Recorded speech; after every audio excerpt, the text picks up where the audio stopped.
Hello! Welcome to OJ Studios. Please enjoy this week's chapter of what I did during spring break. Chapter 10 Abby the Alarm Clock Sunday. I woke up by Abby jumping onto my bed and jumping around on it, narrowly missing me by inches at times.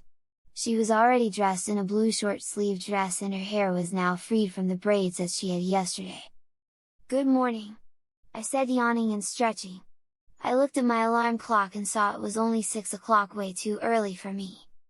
"Wake up," Abby said, dropping down to lay next to me in my bed.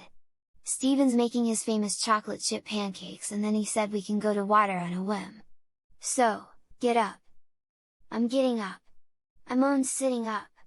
"You know, you are probably the most annoying alarm clock I have ever had," I said. Abby smiled, nodded her head, and said, "Thank you, it was a pleasure." Abby then got up and ran out the door, leaving me wondering what had just happened. I put my feet over the edge of my bed, now fully awake.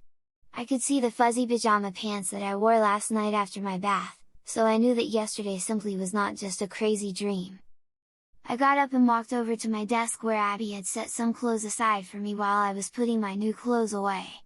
Yesterday I had made a promise that I would let her pick out my clothes today, and she fully expected me to keep my promise. I already know what the outfit is, and I promise if I got through today, for the rest of the week I will only wear jeans. I took off my pajamas and grabbed a new pair of solid black panties from my underwear drawer and slid them on.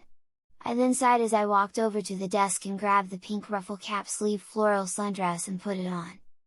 This dress was different though, instead of the neck being rounded, this one had a small V-neck. While it was not low enough that I had to worry about it, it was enough that I did not like it.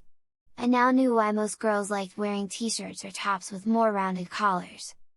It is amazing being forced to be a girl for a few days is going to make me a better man once this is all over. I walked into the kitchen and sat down at the table. The smell of pancakes and bacon filled the air, and it took everything I had not to walk over to the counter where the finished pancakes were and just devour all of them.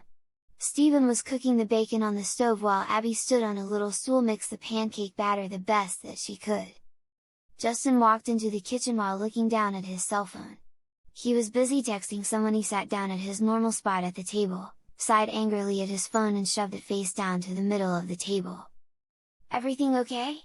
I asked.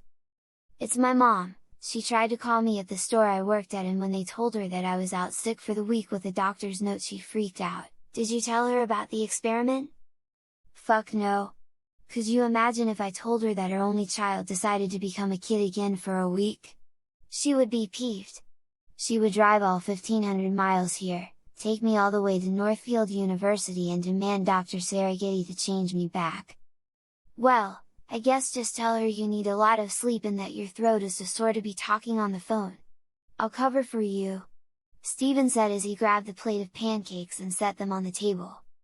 "Thanks, man," Justin said, taking a pancake from the stack. "So we're going to the water park today?" I asked, changing the subject.